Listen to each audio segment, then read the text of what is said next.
Alright, so I just wanted to sit down and talk about this fucking spec that I've become so closely associated with since starting on COA. I'm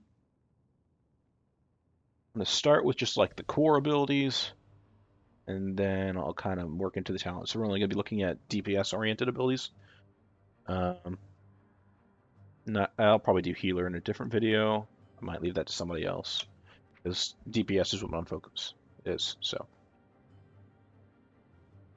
as far as core goes, it's very limited because the vast majority of the current core is in the Worgen category. And the only spell that we use out of that category is Arugal's Blessing, because it boosts our leech a bit. But as far as blood itself, we have Blood Moon Blast, Shadow Hemorrhage, Curse of Blood, Life Drinker, and Transfusion. So, Blood Moon Blast is your standard spammable. Has very nice SP scaling. This is kind of the main reason you want to build SP. And does cost health. So this is a dangerous move in PvP because of its health cost. But it does decent damage in PvE. The PvP mod is pretty harsh. We're dealing 700, it'll tank it down to like 300 per hit.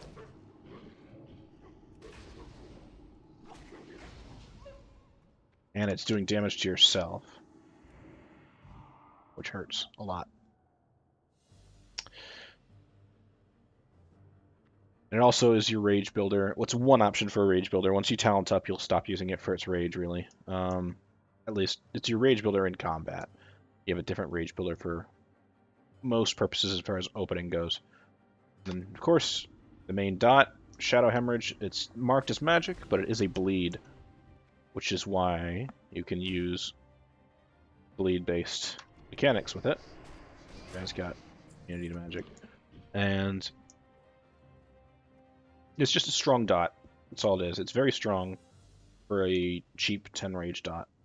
And you extend its duration by hitting it with direct shadow damage, which in our kit is literally just Blood Moon Blast and Blood Bomb. And, well, Vampiric Fang as well. But you'll primarily be extending Hemo by mashing Blood Moon Blast and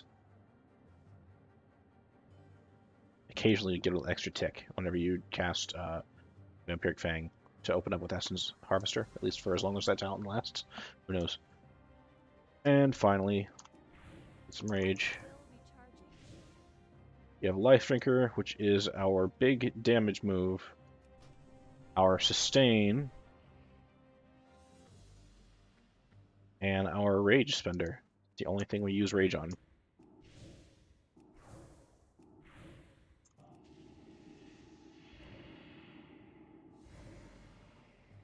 And I've been using Transfusion this whole time to heal myself up because it tooltip's a little bit bugged. But it's your self heal. It's your heal for anybody. It's just health to health. It does reduce damage to us. I think it has something to do with PvP mod and some other damage reduction factors. For some reason, this one's always done reduced damage to us. I don't think that's going to survive the alpha, so enjoy it while it lasts because it is a pretty nice self heal tool, especially if you put up Arugal's Blessing, because it deals less damage to you and more healing.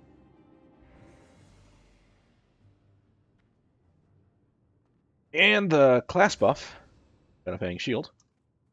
It's just a little... It's not much of anything on its effect alone. A little bit of base health regen, and it reduces your shadow damage taken. So that's not affecting a whole lot except transfusion self-damage. But the big thing is Exsanguination, which is a new mechanic that you gain stacks of every time you take damage. I'll let these guys see them building up here. It says that it boosts your transfusion, but there's also a secondary effect that comes to talents. You can see got up to 8 by default. But no, it did 1074 with 8 stacks, or 88 with no stacks. Big difference. But that's the basic Sanguination.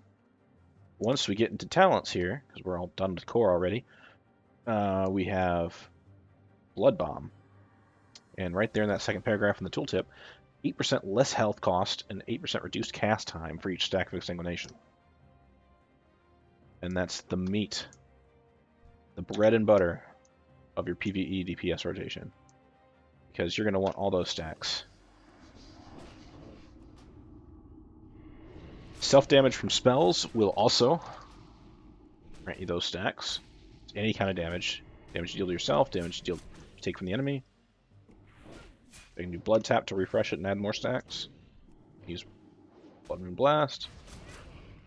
And then a reduced cast time, so about 2 seconds whenever you got 8 stacks. Otherwise, it would have been 6 seconds.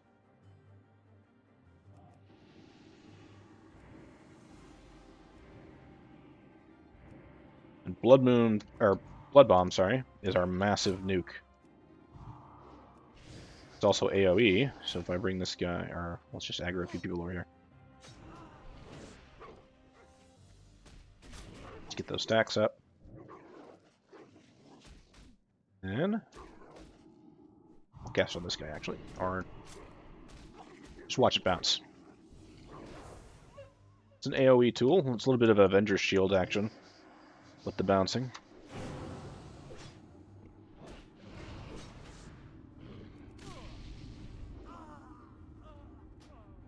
And that's pretty much the only DPS option for the first tier of talents. You could pick Animal Weaver if you are fine with the damage reduction. This is more for healing, who want to be able to use Blood Moon Blast and Spirit main stat. Because it does boost your exsanguination generation. Because as a healer, you're not going to be at the front taking damage, unless it's PvP. But you definitely want those exsanguination stacks to boost your transfusion, because that's your main heal. And tier 2, it's another one-option deal, because you have a heal, and you have a movement speed increase that nobody takes, because it's 25 rage for 2 seconds of movement. And it's yeah, not good. Because Blood Tap is very nice. I've already been using it in this video a little bit. 10% of health to 20% of rage. So 20 rage right now because we don't have anything that expands our maximum rage. And it's just a quick way to build up rage at any time. And it gives you exsanguination stacks as long as you've got Shadowfang Shield up. And once you're full of rage, transfusion yourself back up. This is the perfect way to keep high rage up for any fight before it even happens, so that you can open up pretty strong with Life Drinker. And tier 3 is where it starts to open up for us here. We've got Consume, which is a talent I really like. It's pretty much our most consistent AoE, the one we don't have to really build up to. It's just a cooldown. And it's rage gen based on that AoE. So more targets, more rage. And that's literally it. It's very simple, but very effective. And then there's Hemomancy, which is probably... man, I have a lot of gripes about this talent. It's I feel like it shouldn't be a talent. I feel like this should just be how Curse of Blood works. It's Curse of Blood, which I didn't go over earlier. It's not much to write home about. It's a timer. Time bomb. Just goes off after 5 seconds. But after this guy's shield drops,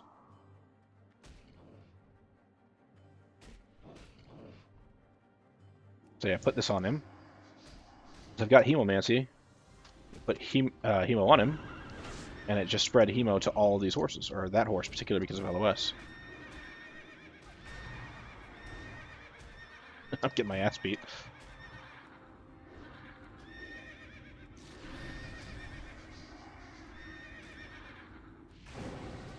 So, it's just AoE spread of hemorrhage on your Curse of Blood pop. But it comes at the cost. It's a weird thing where it boosts the damage but reduces the rage gen. I feel like that shouldn't even be part of it. I think that Curse of Blood should just be spreading your hemo either way. But that's what it does, and it's very important for PvE because your AoE pools, you're going to need something like that because you don't want to be tabbing through every single target and putting hemo on them individually. Kind of lame. And for this tier, this could be a PvP option, Sanguine Shield, if it were good. The problem right now is its scaling sucks. There's not much to talk about for Sanguine Shield right now. 10% of your health to apply a shield, which is kind of like Dark Pact for Warlock. But the amount it absorbs is so small. It's like 400, 500 damage. It's terrible. And you'll wind up losing it before your global cooldowns even up. But hopefully once this is buffed, that'll be a good pick for PvP as a defensive option. And then Blood Thorns. It's Thorns with a bonus mitigation. So it's you get 8% reduced damage from all sources on yourself. Not much to talk about here. It's good for PvP because generally the rest of these talents in this tier aren't good for PvP because you don't want to take the rage loss from Hemomancy because you need all of your rage for Life Drinker to sustain yourself. And Consume is okay if you're in a lot of team fights, but that's really just large-scale BGs, and right now on COA you don't really have those too often. So you generally just go with Bloodthorns because we don't have any really good defensives. So you just take the flat 8% reduction, and the damage from Bloodthorns is actually pretty good against melee. Jump up to tier 4 here. Blood Moon Power is... it's dodgy. 8% stamina boost is nice. Extra nice for healers, but for DPS, it's kind of bleh. And, well, let's talk about the passive, right? So we gain spell power from stamina. 40% stamina to spell power. That's a pretty good conversion rate, but it's 40%. And it's kind of... compared to like something like this, 26 spell power, you have to make up a lot of stamina to make up something like that. You are to take a stam belt instead of just this raw spell power belt. And a lot of the time for DPS, you just want to pump full spell power because our spells are very weak for the cost, especially like our health spenders. They're very weak in term like compared to other classes. So you kind of need all the spell power you can get to make it worth the health cost. Because if you start trying to build stamina to make the health cost less impactful, the damage is going to drop so hard because you're losing out on so much SP. So that winds up making Blood Moon Power a lackluster pick for DPS. The Shadow Worgen component is unreliable. It's a very low proc rate, and they don't often attack appropriately. They're bad at targeting. The AI is just jank. So I don't really consider it a very good part of the talent because you can only pick so many talents and you need them to be reliable if you're going to pick them and invest into them. So, speaking of investment, Vampiric Fang, it's ranged Mortal Strike. Not much to say about that. You slap somebody with it and they take some damage and they don't heal so good. And it's great for taking out healers if they're not primalists who are on top of you nonstop and just keep generating rage and don't give a shit about your 40% healing reduction. But for the most part, it's nice to have. And it also generates 20% of your missing rage. Missing rage and maximum rage is an important distinction. Missing rage is obviously how much rage you don't have. So if you're at high rage, the rage generation of this is not going to be much of anything. And it also generates a stack of exsanguination, so it's a nice little bonus if you're trying to build up to a blood bomb. Aneurysm, aneurysm, aneurysm. I would love this to be core, but it's not. And And the fact that it's not means that you rarely, if ever, would take this, at least in the current setup of our talents. It's a nice sounding spell. I mean, it's just counter spell with Mortal Strike effect. But because of the power balance between its adjacent talents and the ones that come after it, it's not taken really ever, fortunately. Hopefully, with the core reworks coming up, that'll be added to core, so we don't have to worry about spending our limited ability essence on it. And blood sores. So this is our primary mechanic in the talents. So it's basically you build these things up by dealing damage, and then you cash them in with Life Drinker. And they do reduce healing taken, which is a component. I don't think it matters that much. It's not why you're taking it, because you look at that second part there. Each stack increases your Life Drinker by 10%, your damage by 10%. When you increase Life Drinker damage, you increase healing taken, because your healing is based on your damage dealt. So you want this for survivability and for damage. And if you build up, a big amount of stacks, so you have 8 stacks of blood sores on a target. I don't think I can even show that in here because things are squishy.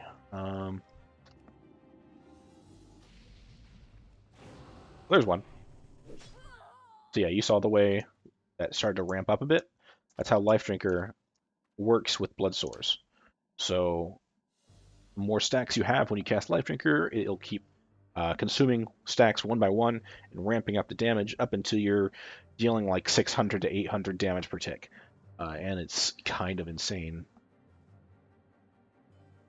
But that's why this talent is super valuable. And why it's also problematic in conjunction with the next tier. But we'll get that in just one second. I need to briefly touch on Child of Anima, which basically is a healer talent, but the second part makes it also damage worthy, where it allows your exsanguination stack up to 12 instead of 8, which means your transfusions can be more valuable, and your blood bomb can be even faster if you allow it to build that far. So it's touchy. In PvP, you can actually get some pretty good mileage out of this because you're constantly taking damage. You might have dots stacked on you, and you're going to be building a lot of exsanguination stacks, which means you can crank out blood bomb in less than half a second if you're at 12 stacks, which is pretty big because blood bomb can chunk for over 1,000 in PvP. And if we're looking at health pools right now, tanks will generally have around 5-ish, a little bit over 5k. So it's a big chunk of damage that you can throw out instantly if you're building up enough exsanguination. So it's worth mentioning, even though healers will generally take this because of transfusion. It's a good combo with Anima Weaver because you're building more exsanguination stacks with Blood Moon Blast, and then you can get to 12 faster and cash those in really nicely. But here is the problem child of this spec right now. Essence Harvester. This is why we take Vampiric Fang over Aneurysm or really anything else in this tree. Because during the Mortal Strike effect of Vampiric Fang, Essence Harvester allows us to deal 50% increased damage as long as that effect lasts. So that turns Life Drinker into a massively overpowered ability because it's ticking every half second. And if I see if I can get like a couple ticks out, I'm gonna try to build up some rage in this guy, and then and he immuned it. All right, I see how it is. All right, I'll grab somebody from in here. There's a boss right in around this corner. So, yeah, I haven't killed him yet. Here we go. Watch how quick this damage does. Went up to 535 in like a second. So that's Blood Sores plus Essence Harvester. That will ramp up extremely fast and go extremely high because Blood Sores can proc off of Life Drinker ticks. So it can ramp itself up. and you'll wind up doing hyped damage that go absolutely insane in PvP, and you will melt people in seconds. Especially if they're dealing damage to you, you'll be building up exsanguination stacks while you're healing all of this crazy damage. Remember, Life Drinker damage boost from Blood Sores and from Essence Harvester is increasing your healing that you're taking from Life Drinker. So you're basically unkillable while you're in this burst window, and you're melting people, and you're taking any sort of damage as exsanguination stacks, which means it's going to convert into a quick blood bomb afterwards. And this lasts a full 5 seconds, so that's more. It's 125% of the duration of Life Drinker. Better even if you have haste. That means you can get more Life Drinker off. So if you combo this with, say, Shadowfang Ritual, the next talent, which gives you a big chunk of haste, if you cast it on yourself, you can cast it on anybody, and it's a big haste buff for them. It's basically, here, Bloodlust for 30 seconds on this one person. And it's very good talent. Great for healers, great for DPS. Problem is, at this point, we're out of ability essence at level 50, so a lot of these aren't really taken at all, except for like Malevolence, because it's our only defensive. But Shadowfang Ritual, yeah, it's just targeted Bloodlust. It's a nice fat heal, but it's good uptime, 30 seconds for a 1.5 minute cooldown, and it does cost some rage. So it's an alternative rage spender for healer, basically. But DPS can take it for like a burst on a boss or something like that. If they have the spare ability essence, which hopefully we will after this thing gets toned down. So we can get a little bit more diversity into how we play and how we buff ourselves up. Blood Pool is something, a concession that was made for PvP that wound up not being taken. It doesn't need a 1.5 minute cooldown. It's kind of ridiculous because it's a snare and it's a ground unique mechanic to COA. Grounding basically blocks all the custom mobility moves that all the classes have. But it lasts like, was it 3.5 seconds? And it's, I mean, it's dispersion from Shadow Priest, except complete immunity. And instead of a speed boost, your speed's reduced. And when you come out of it, you just snare people around you. So, I mean, in theory, this would be good if we had other moves to control people around us. We don't have any CC. We don't have any slows. We don't have stuns. So, this being our only option to have something like that, it's very underwhelming. Especially since it's a talent option. Which means we're taking this over something that's a big damage boost, something that's Bloodlust for a while, something that, you know, gives us an added mechanic or added defensive potential, so some more sustain, and it's 3.5 second snare every 1.5 minutes. It's not helpful in most cases. It's decent, but it runs into a problem of being compared to all of its adjacent options. And here's another good one. This is a PvP option pretty much, because the threat reduction doesn't do a whole lot in practice because classes are kind of crazy with threat right now. But the 10 seconds of 35% reduction to damage taken on a 20-second cooldown, it's kind of crazy good. In my PvP build, I definitely take this. This is my PvE build right now. But yeah, this is definitely a good pick for PvP. Because we severely lack any sort of mitigation or defensives in that matter. And until this is fixed, this is going to be your primary defensive. So, yeah. And you can put it on your target allies as well. So if you're a healer, you can do that to help somebody out if they're getting focused. And jump up to the final talent here for this phase. So, Gorge, we're going to pass over. That's strictly healing. Shadow Craze used to be a god tier talent until it got reworked. And now it's kind of doo-doo. So, on paper, it sounds nice. It's 40% damage reduction, and it prevents interrupts, and you have some regen for health and rage. So cool. Sounds nice. 1 minute cooldown, not too bad. But by the time we reach this tier, we're out of ability essence again. We had to burn 6 ability essence just to get Essence Harvester, which is way too strong. So this is one of those talents that might be picked after everything else down here is fixed. It's a nice talent. It's rage gen, passive rage gen, which is good. It allows us to, kind of focus on other things while still building rage. If we need to heal ourselves up with transfusion or cast blood bomb, which takes a while if you're not taking Child of Anima, it helps. The interruption immunity is cool, but largely irrelevant because most classes don't have interrupts. They have stuns, fears, and hard CC that will pretty much ignore this immunity. So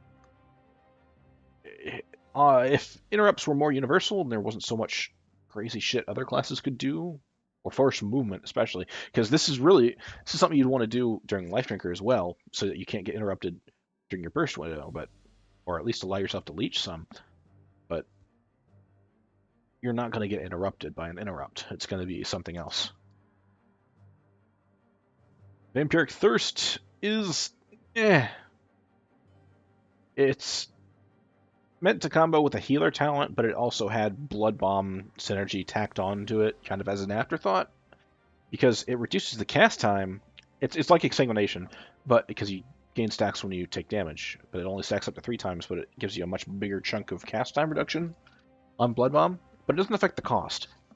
So look at the base cost of Blood Bomb. It's 1,000 health. That's a quarter of my health, basically. And spending that in PvE, you can justify this for the AoE, but in PvP, not really. It's you can't justify it because the PvP mod on damaging abilities cuts everything in half. So you're going to wind up doing 1,000 to yourself and 1,000 to the enemy if you're lucky. If they have a mitigation, you just hurt yourself and wasted Blood Bomb.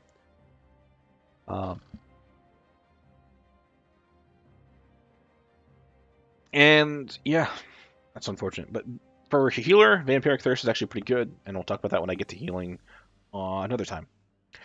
Finally, the cup runneth over. This is a talent that I really want to be good as well. Kind of like Sanguine Shield. It should be good, but it's not, because the damage it tacks onto Life Drinker is virtually non-existent. In PvE, it's only like 50 damage a tick, which is completely incomparable to what Essence Harvester and Blood Swords can do. And that's originally what all this talent used to do, and then later this consume component was added. So if you have this talent and you use consume, you would stack up a buff to your next shadow spell based on the amount of people you hit. But I mean, at this point, are you really going to be building for AoE pulls? It seems it's an AoE talent that comes way too late in a lot of ways. It's okay. It's a 5% stacking to 20, so it's going to be a full 100% boost, which is great for Blood Bomb. That would be incredible for Blood Bomb, because in PvE that'll crank it up to like 4,000 for every target hit, and that's like 3 targets. So it's crazy as a concept, but that's 100 hits for consume. Let's check how long this buff actually lasts. Let's see how realistic getting to 100 stacks is.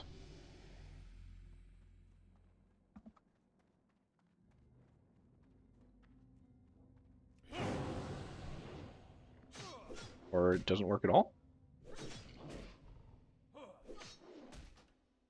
Interesting. All right, bug discovered. But yeah, that's interesting. Is the duration 0 or did it get consumed? Oh, there it was. Yeah, it got consumed by something. I don't know what. Yeah, it lasts 10 seconds is what it looks like. Anyway. Go ahead and watch Shadow Hemorrhage melt everything around here.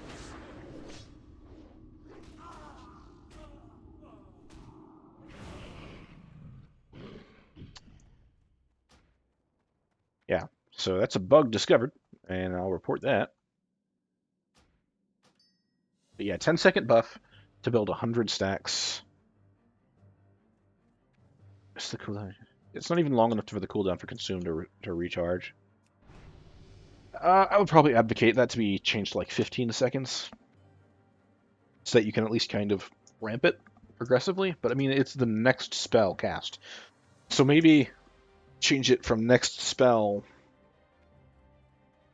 to Blood Bomb specifically, or something.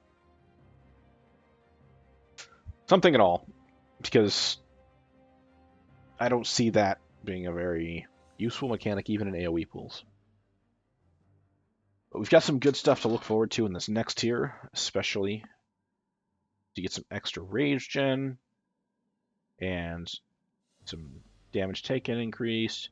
We have the actual heart and soul of the Spec, which is the vampire form, and some more sustain on Hemotics, as well as, you know, this legendary thing that completely negates healing for 8 seconds.